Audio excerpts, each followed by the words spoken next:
All right, hey guys, welcome back to another one.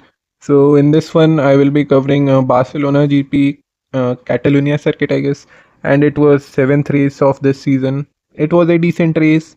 We'll get into it, but firstly, I'll cover off the previous race weekend updates that happened after the race, like point swapping and whatnot. So there isn't much. We'll just get it over with really quickly, and then we'll get into today's race.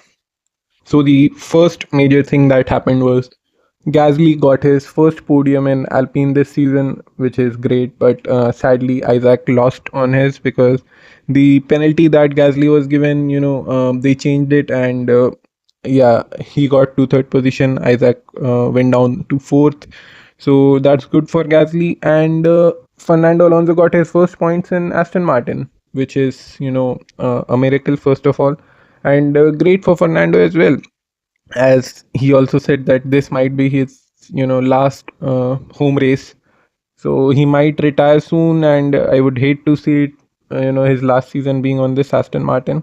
But it's kind of understandable, he's a father now, so yeah, that happened. And Toto said that he might be bringing in lawyers to go over George's penalty that happened in the race, which was quite messed up because George finished at like P14 or something. So yeah, we'll see about that. And there was this whole Kimi and Kim towel thing. So basically, Kim K used Kimi's towel after the race, which was meant for him. But yeah, this was made into a whole thing, made a bit of fun of by commentators as well, memes all around and whatnot. But yeah, she gifted Kimi another towel, and yeah, that's about it. Nothing really there. Now that we are done with that, let's get into the race weekend. So first of all, it was a decent race weekend. As I said earlier, not much happening on track, but it was more of a strategic kind of race. The track temperature was quite high, and drivers had to manage their tires.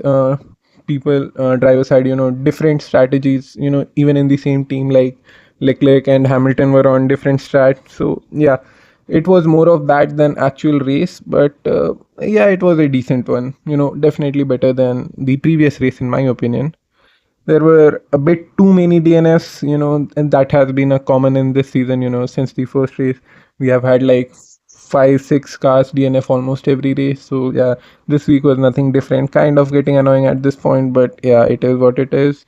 Bad weekend for Charles fans because he had a bad qualifying and a kind of really bad end to a race.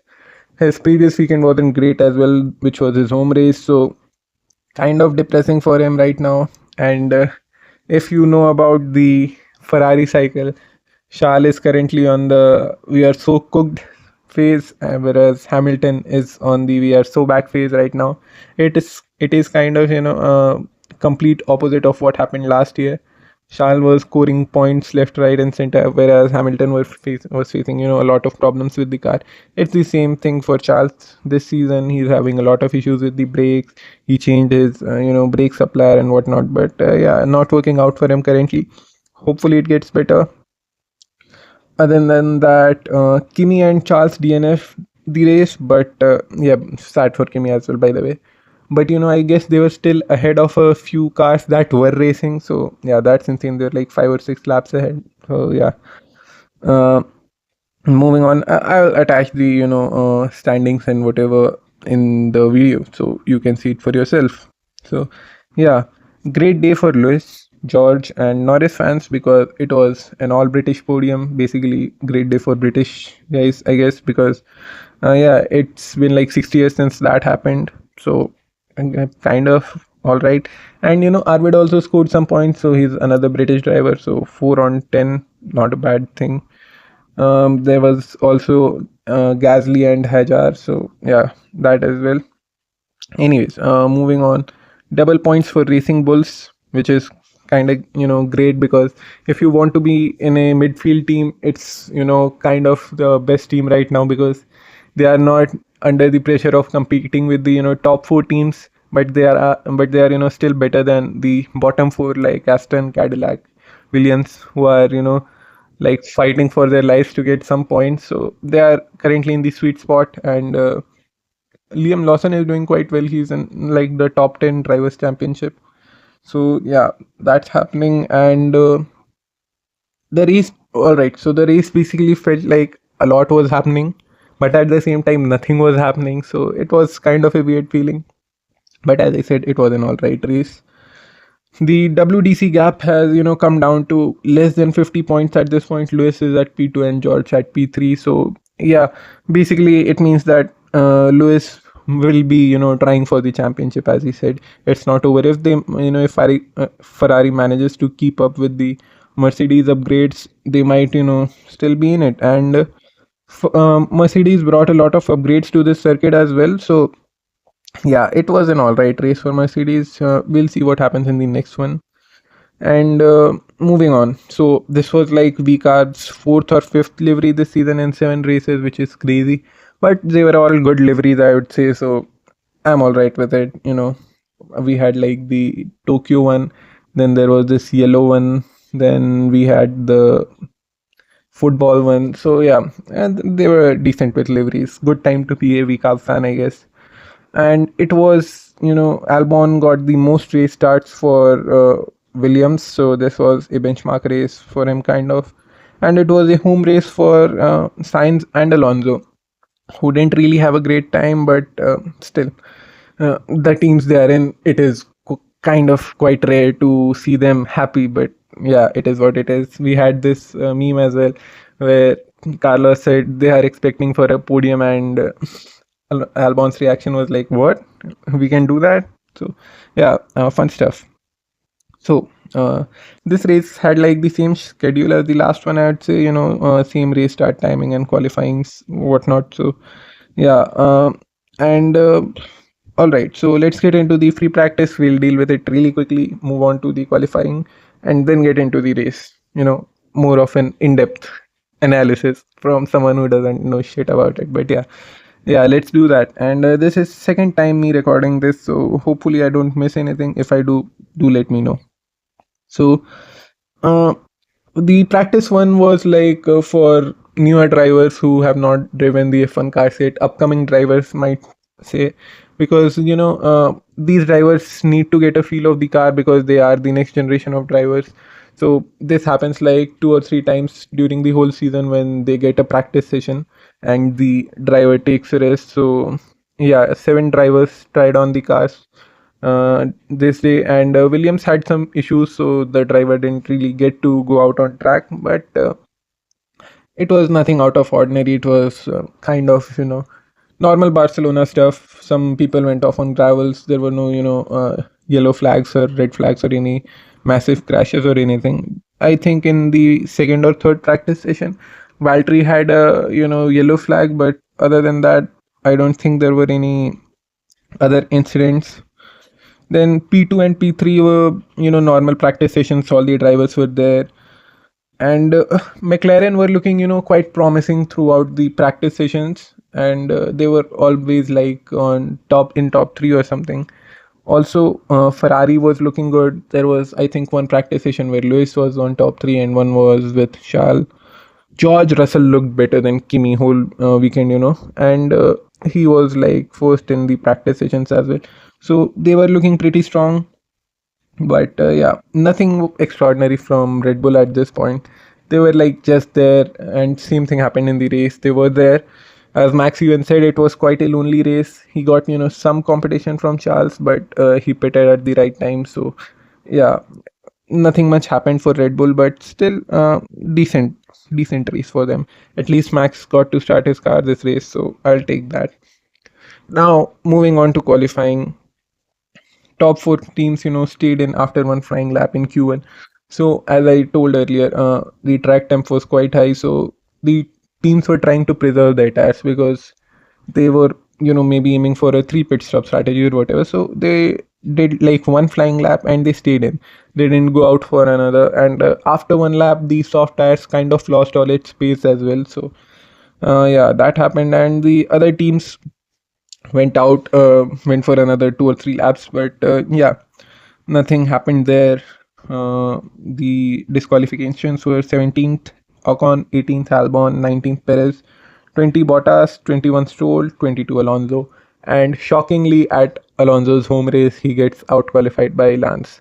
This was like after 40 or some races that Lance outqualified Alonso. So yeah, kind of heartbreaking for him, but maybe not really because he's driving an Aston Martin. How worse can it get? Then moving on to Q2, it was kind of the same. The top 14 stayed in for a lot of time, and nothing really extraordinary happened. It was just normal Q2.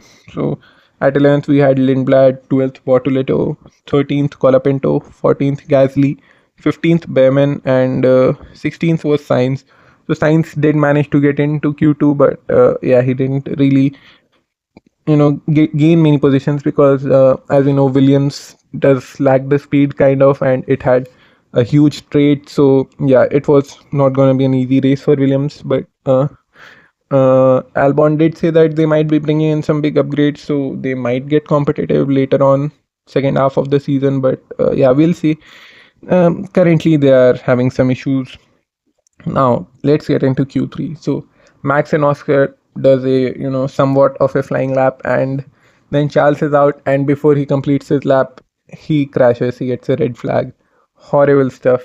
Same thing happened in Monaco as well. So Charles, goes out. There's this red flag right now, and I thought that if the race, race qualifying starts at that point, Max starts P2, Charles P1, George is like at P10 at that time, and Kimi was like P4 or something.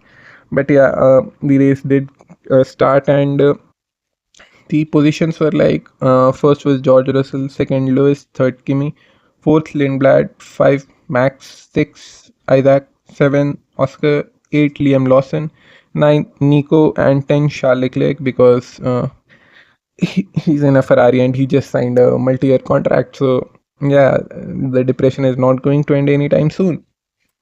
It's as I said, good time to be a VCAP fan. Lawson qualified eighth, and Nico was there as well. Although kind of a sad race for Nico because he was kind of competitive, but tough luck. Isaac was there. He is keeping up with Max in qualifying at least, so that's good. The second driver curse is still there, but I guess Isaac is doing a lot better than expected. Although kind of McLaren didn't really perform what was expected of them, but yeah, they were still at fifth. And Lando said in an interview that, "Do you think you will be able to keep up with the Mercedes and the Ferraris?" And he just said, "No, I don't think so." But he got on podium. So you know since the last season, I feel like Lando has improved quite a lot as a driver. I think it was the pressure that kind of made him bottle in all those situations. But right now, like he's not, he's the world champion. He's not in contention for it. He's performing better than Oscar, but then again, Oscar has had some, car issues. But yeah, he's looking quite good. And yeah, good race from Norris as well. He just, stayed in there. He got lucky. Kimi got the, engine failure or whatever. So yeah, so moving on to the race now. We are done with the practice and qualifying sessions. So the race start was, quite all right. No collisions or anything like that, or overtaking as well. I mean, maybe at the back of the grid, but at the front it was quite stable. There were some close ones like between Shah and Isaac when he was trying to, gain positions at the beginning, and like Max fought with Oscar for quite a few turns, I would say, but he managed to get ahead. And after that, the top five, top six basically stayed the same. Although Isaac did, had a terrible start and he fell like five, six positions, I guess. But he finished in points, so that's all right from him as well. So George and Lewis basically got away at the first turn, and they were pretty clear from Kimi at that point. If you remember the 2016 Barcelona, it was the race where both the Mercedes took each other out, and Toto was also talking about that. First thing I would like is to keep both my cars in under points, but yeah, they didn't really face anything like that. I was hoping for some Mercedes action, but yeah, it didn't happen. During the last few laps, we got to saw it, but yeah, didn't really last that long. So kind of, but still pretty good stuff. Then, as I said, teams were running different tire strat, and Lewis, had a great stat and somewhat a decent luck as well. He was the first to pit, which forced the Mercedes to pit as well, and he were on soft, whereas Mercedes was on medium, so kind of put them at a disadvantage there, and they had to, kind of keep their tires on for longer. And when Alonso DNF'd, which was another sad thing, but it was, kind of good for Lewis because he got the cheap pit stops. So did Max. I did think like if Max would have, gone for medium hards, that would have been better. But then again, a lot of ifs. It doesn't really change anything. Nico was, quite competitive, but he got like a gravel hit the emergency thing, so he had to retire the car. Not great for him, but still, there were some team orders from Alpine to, switch Colapinto and Gasly, which Colapinto was not happy about, but then both of them ended up in points, so, you know, good decision, I guess. And yeah, it was a Ferrari masterclass. And if you are a Ferrari fan, you would be kind of feeling a mixed emotions right now. But honestly, if you think about it, Lewis fans, Max fans, or Alonso fans are, their fans, not rather Red Bull or Ferrari or Aston Martin fans. Whereas Charles fans, they are, Ferrari fans. So kind of a mixed feeling, I guess. But hopefully he'll bounce back. And this was the first win for Lewis. He drove very well. He was like 20 seconds ahead, had a great strategy, and race win after almost 2 years, and first win in Ferrari. Sadly, no more of Carlos was the last Ferrari winner memes. But yeah, other than that, George getting the middle child treatment was also there. After the race finished, Toto was asked, "So what are your thoughts on the race?" So Toto said like, we couldn't maximize Kimi's potential, so that's kind of sad. And great that Lewis won. Not even mentioned George once, dude. I mean, he's clearly, not being favored currently, but yeah, Kimi had, tough luck. Just when he, took over George, his engine failed or whatever. So yeah, a tough race for Kimi and Charles, and a lot of the other cars that DNF'd. So yeah, other than that, it was an alright race. I don't mind it. We'll have like 1 week off after this one, and then we'll be back on 26 to 28 June, I guess. And then it will be 3 to 5 July, and then we'll get another break. So yeah, decent race weekend. Did kind of enjoy it. And yeah, that's it for this one. Let me know if I missed anything. And thanks for watching. Bye bye.